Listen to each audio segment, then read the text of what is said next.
Okay, guys, so this is my 89 Jeep Wrangler.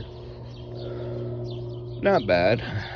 I got these seat belts from Best and the Best off of eBay, and they keep having a problem.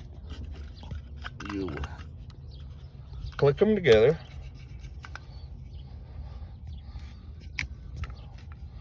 well, kind of hard to do one-handed, but you put them together, they're in there, right? But you hit a bump and they come right out. Let me show you that again. This, I don't think, is right. I have messaged them, asked them, see, it's in there, right? It shouldn't do that.